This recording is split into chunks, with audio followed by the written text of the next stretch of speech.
Hi, welcome back to the Middling Along podcast. My guest today is Siobhan Daniels, a retired BBC journalist and pro-age campaigner, part of the Retirement Rebellion. Just under 2 years ago, she decided she was going to travel around in her trusty motorhome. So she's going to tell us a bit more about that and the book that she's writing called Ageless, Fearless Women. You can do it too. Welcome, Siobhan. Thanks very much for having me as a guest. I'm very honoured. You've had a busy day. Today's adventure has been climbing Glastonbury Tor. Is that a fairly sort of standard day for you? It is actually. I go between the two. Sometimes I just have a complete slob day where I do nothing and I just catch up on sort of reading or writing or watching crap on my laptop. Or films and things. And then other days I just go bonkers and have adventures and do long walks and bicycle rides. Today it was raining like mad, but I thought I'm just not going to be put off by the rain. So I've got all my waterproofs on, got the bike out, pedaled to Glastonbury Tor. And then I found some builders who were working on a house and I said, can you do me a favour? Will you look after my bike for me while I climb the Tor? And then when I got to the top, I thought, is that a bit stupid? Because it's an electric bike. I don't know them from Adam. And then I thought, no, part of this is just trusting people and trusting in good Trust the nature. universe. Yeah, and they did. They looked after it. I got to the top, still Oh, alive. good. To tell the story. It's beautiful. I'd recommend it to anyone. It's beautiful up there. I've never been to Glastonbury, to the festival, or to Glastonbury, so that's on my list. Oh, I've When we're been to allowed the to go to festival. festivals again. I went to the festival in my 50s with 3 other women, and we called ourselves the Menopausal Mermaids, and we had amazing glittery outfits all to dress up every day, and we just had a ball. It was brilliant. Love it. It sounds amazing. So, as somebody whose two parents in their 70s are living a very traditional retirement life, Mm. I'm very curious. What made you decide to go for what many people would see as quite a radical retirement?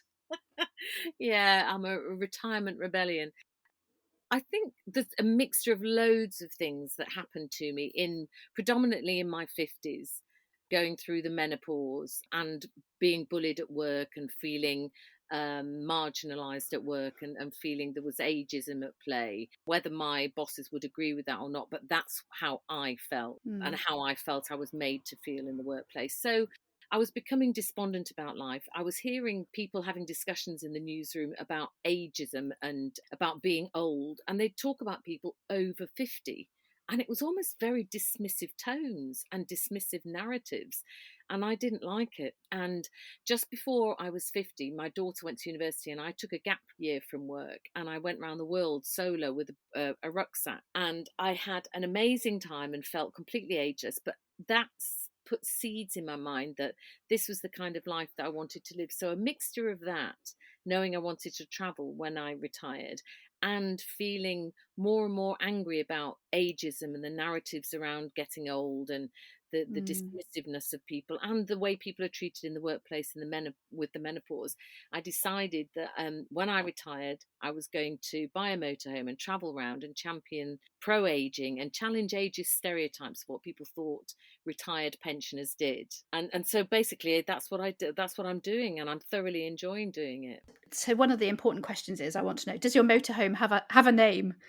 Yeah, it's Dora the Explorer. I had to name her, and she just felt right. And because I've got dark hair and I put it in a ponytail, and my little blue coat and my rucksack on my back, a lot of my friends used to call me Dora the Explorer when I was going out for walks and things. So it just fitted really when I bought it, and she feels like a Dora the Explorer.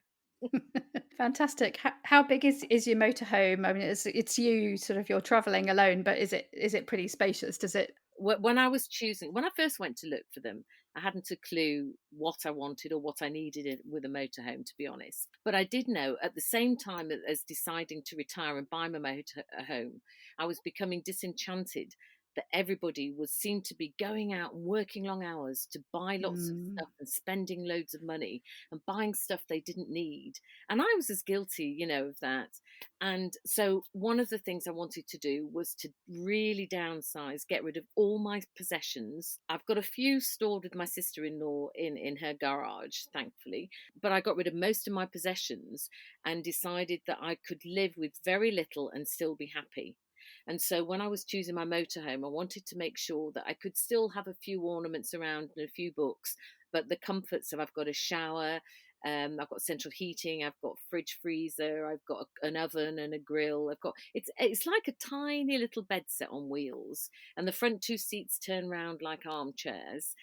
So it's really cozy, and I'm proving 2 years on I don't have very much. I don't have very many clothes and things like that, but I can still get dressed up when if I meet up with friends and still have a good time. And I'm happy. I haven't got all that clutter, and I can actually find things. When I was in my flat and I had all my stuff, I could never find what I wanted till about 3 weeks after I'd needed it. So when you were going through that sort of process of becoming a hardcore minimalist and getting rid of a lot of that stuff, what was hardest to say goodbye to? What did you find hardest to At the time, I didn't find it hard to say goodbye to anything, really, because I just found I was getting rid of the shackles. It was so liberating. And a couple of paintings and things that I've got that I really want to look after, I've given to friends who've hung them in their houses. Other than that, I didn't bother. It's just every now and then I'll get a little pang now about Mm. something or a specific thing. I'll think, oh, and then I think, come on, Siobhan, it's just stuff. You don't need it. It's probably gone to a good home now. And in fact, it was funny. My daughter and I used to walk up and down Tunbridge Wells, and you could see my last few weeks there, things of mine in the windows in the charity shops that I'd taken. It's not too late. It's Yeah, still that's how it felt at times, honestly.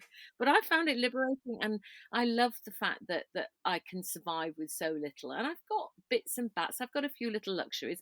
I've got an area that I call my gin bar, and I've got an area that's my library, and I've got some jigsaws and different things. So, and now I'm quite happy in it and with what I've got. and obviously a big chunk of that almost 2 years has overlapped with the global pandemic. Oh, What's been the hardest part of that for you? Is it sort of intensified isolation? well, it's funny, really, about the pandemic because when I started doing this, I wrote in brackets underneath my blog that I've got siobhanshivoff.blogspot.com, and in brackets I wrote, "What's the worst that could happen?" And of course, since I set off, And the universe said, "Hold my beer." worst storms they've ever had. Last February, they had the worst rainfall they've ever had since they started recording it. And then they've had a blooming pandemic. So, the first lockdown, I headed back down from Scotland. I was up in Scotland and I gathered what the writing on the wall was going to be. So, I headed down towards Lancaster to be near one of my sisters. And I didn't know that part of the country. And I can tell you, Morecambe and all around Lancaster, it is so beautiful. I absolutely loved it.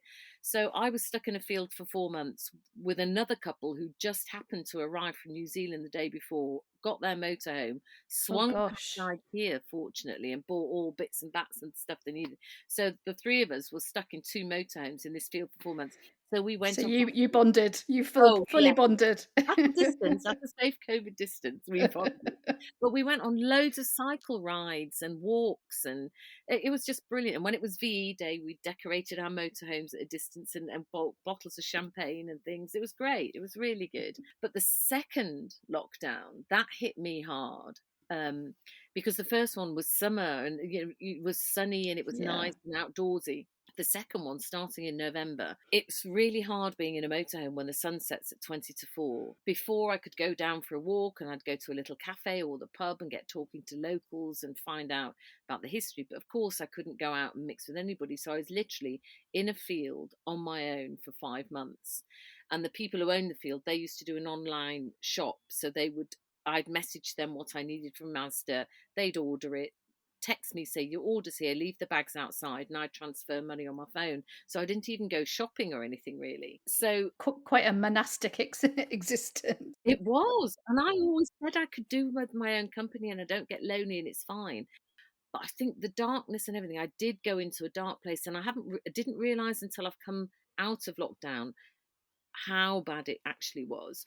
But I went into a dark place and I had to really dig deep to find a strength. And then I thought my daughter was going to come and join me at Christmas. So all my energies and excitement went into that she was going to come. And I decorated the motorhome and bought loads of things. Then, of course, Boris announced that that couldn't happen overnight. So she couldn't come. And I remember sobbing for a day, really, really sobbing. Just, I think everything came out. and I was on BBC Radio Kent being interviewed because they interview me regularly, and I said, do you know what? I'm actually considering giving this up. I'm thinking, what am I doing? Really? Yeah, I'm sitting Yeah. in a field That in was the middle of nowhere. the low point, the real Yeah, low point. beautiful, beautiful place, Blakeney in Norfolk. Mm. Absolutely beautiful. Again, loads of walks and cycle rides and going to the sea, but you can only do so much of that. And I'm a very much a people person, so I was just missing people. And then I thought, you know what? If I can't go out to people, bring people to me. So then I started doing Instagram live interviews once a week with different women. And I did my first one with Jo Mosley, who's a paddleboarder, a fantastic lady from Yorkshire who paddleboarded the Leeds Liverpool Canal. And I spoke to a woman in America who's set up an advertising agency for 50-year-old plus women, and lots of interesting characters. And that buoyed me again. I just had to rethink and reevaluate what was important and what I was doing. And then the snow came, and I enjoyed all that, the snow and the romance, even though my pipes froze. And I had to literally go out and collect snow and melt it to make myself drinks and boil it so that I could have a wash down. I had that for 4 days, but I felt a bit like Bear Grylls. I thought, oh, I'm back with nature. You weren't out there No. eating rats or anything, didn't Oh quite God, get to that no. point. But I did find it challenging, and it's only now that I'm having my adventures again and I'm feeling that buzzy feeling and the happiness that I realise actually, yes, I was probably a little bit depressed at times actually, but I didn't Mm. realise it. Do you have a plan for how long, this adventure is going to continue? Is it will it basically just it'll be as long as it'll be, or You've just how? said that word that confuses me. Plan. My plan is to have no plan and to go with the flow. And literally, I know where I'm staying for the next 5 nights, and then I don't know. I was sat this evening looking at the map, thinking, okay, where am I going to go next? And I think I'm probably going to head. I'm going to Bristol area, and I'm paddleboarding. Yay! On Friday Oh, morning in fantastic! Bristol I'm very Harbour. envious. That's on my list of things to learn how to do this year Well, as that's well. it. That's because I interviewed Jo and she's inspired me. So I want to learn to paddleboard because ultimately I'd love to go paddleboarding with her, and I don't want to show myself up. And so I've met this fabulous group of people. Oh, that's what I was going to say during the second lockdown. I got to know a group of people called the Yes Tribe. If anybody Googles them, you'll find them. They've got a Facebook page, but they're an amazing group of people all over the country, all over the world, who support each other to just say yes to adventures, no matter how big or how Wow, small. But sounds they do amazing. a coffee morning at 10 o'clock every day on Zoom, and anybody can join, and they're so supportive and welcoming. And so I Love joined it. that in December, and so all through lockdown I had that to look forward to, and they were fabulous. And when I had bad days, I could tell them I was having a bad day, and they were so supportive. And since lockdown's finished, I've met few people. I've been swimming, done wild swimming in the sea with one lady, and I'm going paddleboarding with another lady. I only know her through the Zooms, but I'm going to meet up with her in person on Friday and go paddleboarding. So it's exciting. That sounds incredible. And have you yeah, so how are you finding places to stay? Because you're not always necessarily on a campsite. I think you were helping on a farm recently. How Yay! do you sort of find Oh, those connections and I only left the farm yesterday, and do you know what? I'm missing it so much. Jan, the woman who owned it, is just the most amazing character. She's a friend for life, and I'm going to go back there in November for a month to work in the winter time to see what it's really like when the weather's bad. See if I've really got what it's made for being a farmer. But I loved it, really loved it. It was a great experience, and I did that on a whim. I just something popped up on my Facebook saying volunteering work for somewhere to pitch up your motorhome, and I just suddenly I liked the look of it, and so I contacted her, and I'd no idea really where I was going, what I was going to be doing, or what she'd be like. And I said, I'll go for a couple of weeks. And she said, that's great. And then when I got there, we hit it off, and I decided to stay 5 weeks. But I just look at the map. I sort of randomly choose a place, or the Mendip Hills. I want to go to Cheddar Gorge. So when I've been to to Bristol, I'm now looking around the Cheddar Gorge area, and I just Google CL sites near the Cheddar Gorge, and then I will find one, just choose one at random. I email them and see if they've got spaces. what's CL? Oh, certified location. I'm a member of the Caravan and Camping Ah, Club and the Motorhome Club, both of them. The motorhome club's got, I think they're certified locations, and the caravan and camping club is certified sites. But they're little fields where they only have a maximum of 5 people. But the camping one has tents as well. But the motorhome one, you the maximum of 5 motorhomes. So it's really nice. It's usually somewhere quirky and rural and Oh, okay. That's really interesting. So they're not really what you would call sort of a proper campsite, and it's not quite wild camping. It's sort of somewhere in between, very basic yeah, I thought about facilities. the And wild camping, but I just think that's a risk too far being on my own, a woman on my own. I don't want to do that. So, but often when it gets later in the year, I'm in the field on my own, or maybe there's one or two other vehicles there. There's not many. Today, there's one, two, there's 3 of us in this field now.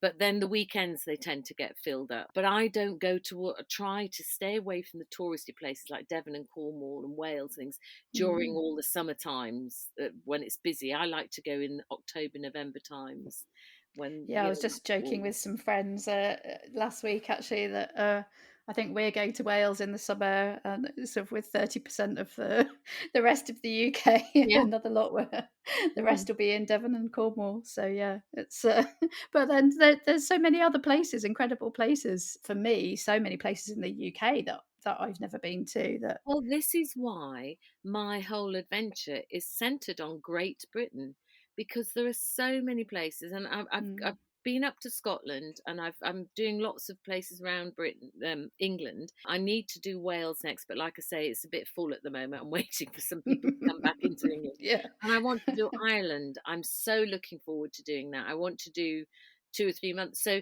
I suppose the answer to your question the initially was about the length of time that I'm going to be doing this is that Till I you don't run out of know. amazing places. I think honestly, I intended to do it for a year and then and write my book, and that was going to be it. But actually, I'm thoroughly enjoying it now. I'm back and doing my adventures and moving about again. This is what I wanted to do.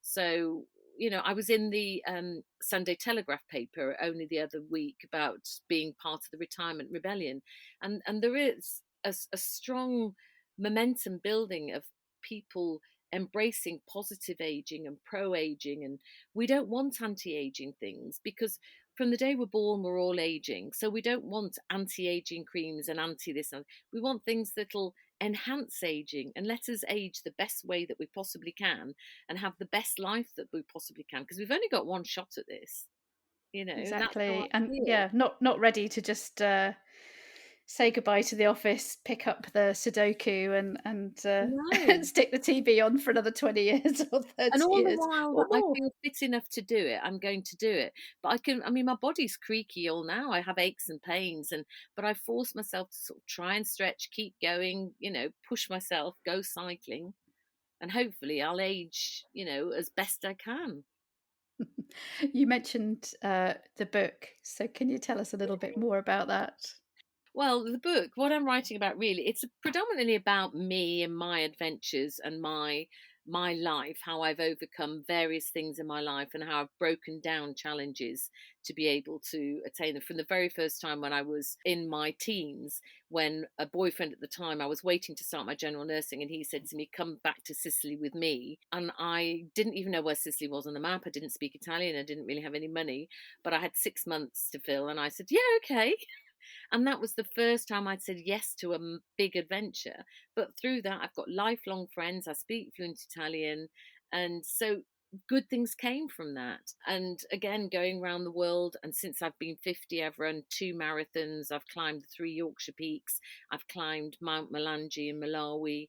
I've done, I thrive on all these challenges. That's what I'm writing about really in the book is that don't let yourself get down. I write about the adversity of through the menopause and the bullying and the importance of having a voice and speaking up for yourself because I didn't have that. I was a broken woman. I felt suicidal at one stage when I was at work, and I had a lot of anger in me about that because I Mm. felt, although I'm a strongish woman and I sound strong, and I'm very strong now, and I think retirement has allowed me to become the woman that I always should have been. But I was broken down by various things in my life, and I was menopausal and I wasn't strong enough to fight and have the hard conversations that I should have had with people who were not treating me the way that I should have been treated. I have to be careful because I don't want to, libel anybody or any situation, but I know the impact it had on me both physically and mentally. So my book is to sort of show people. I've been a single mother as well since my daughter was Mm. 4.5. So I talk through the various struggles that I've had and how I've come out the other side, and then why I've chosen this retirement, and then about my adventures in the retirement is the sort of second half of it. And basically, it's to hopefully inspire younger women to not allow themselves to be treated the way that I was treated when they get to 40s, 50s, 60s, in the workplace. Make sure there's legislation in place, or there's policies in place so they can challenge unacceptable behaviour. And also allow women to have a proper career progression, because you can't get your state pension till you're 67. And so women, when their children have gone to university and they've come out the other side of the menopause, they've still got a good 20 years nearly of a good career. They don't want to be marginalised and just be voiceless. So my book's to hopefully inspire the younger women to sort of address that, and to not be afraid of getting old, because old is a good thing. It's a privilege to age. I have a brother and sister who died at 53. My father died at 50. Again, all this I write in the book. And it's important that we age the best that we can from a young age, and that the youngsters aren't dismissive of the old people, because they themselves will be old one day. And then I'm trying to inspire older women who may have lost themselves in their 50s at work and bringing up children, or just feel browbeaten, or lost themselves, got that cotton woolly head and forgetfulness and emotion in the menopause, which I know when I do talks to the Women's Institute and I say that, you can just see everybody smiling and All nodding their nodding head. along.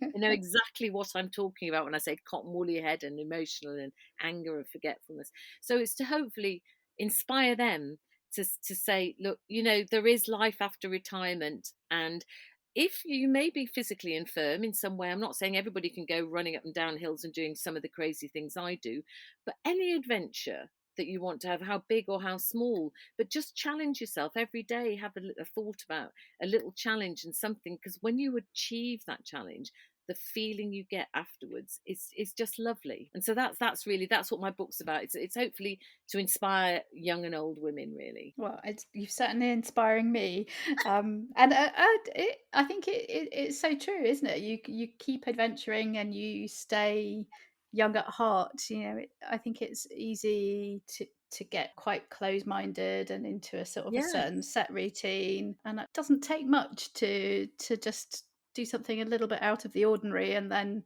your world opens up a little bit, and then you try something a bit more adventurous, and it Yeah. opens up a little bit more, until maybe we're not all gonna kind of go as radical as you, but it seems like a fantastic lifestyle. But Joe that I was talking about, the paddleboarder, the SUP paddleboarder, she didn't start paddleboarding till she was sort of in her 50s, I think, or late 40s or 50s. And There's now hope she's for me yet then.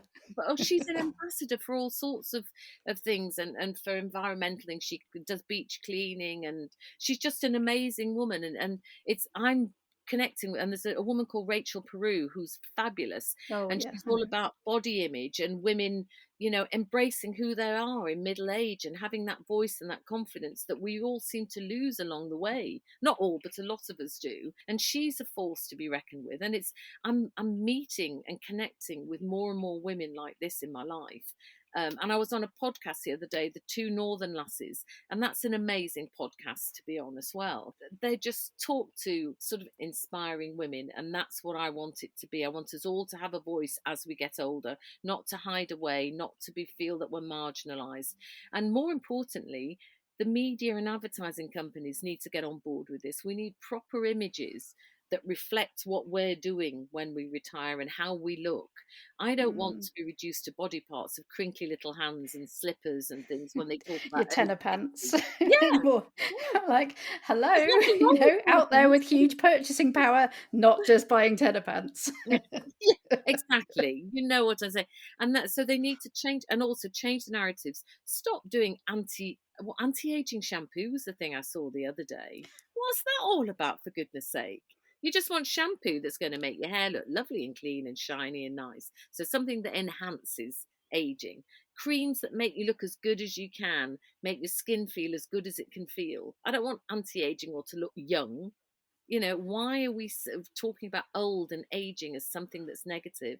It's a positive, it's something that's great, and we should all embrace it. And we shouldn't criticize wrinkles. And I'm as guilty as anybody else. I look in the mirror every day and I see another, I think, gosh, where's that one come from? But we're so conditioned, aren't we, to kind of to accept this thing that we've been sold over and over and over again But until then I see images of beautiful women with all the wrinkles and I see photographs of them and I just think you're a woman who's really lived and experienced and got wisdom and I want to talk to you. That's what it makes me see. I don't see it as ugly. I see it as an inner beauty. absolutely. Siobhan, I know you want to catch the last part of the football, so I'm going to let you go, but I feel like I could talk to you for at least another hour and only just scratch the surface. I'll pop a link on the website to your blog for anyone that wants to follow your adventures as they continue, and to your Instagram page. You're very active on there.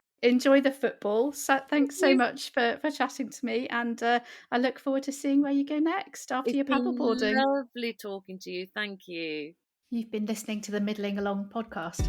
Do remember to subscribe to be notified when our next episode is live. And why not visit the blog at www.middlingalong.com to sign up to my newsletter as well. I do hope you enjoyed listening today. If you did, I'd be really grateful if you would consider leaving a short review, as that helps people find the podcast and helps get it noticed. Hope you can join us next time. Goodbye for now.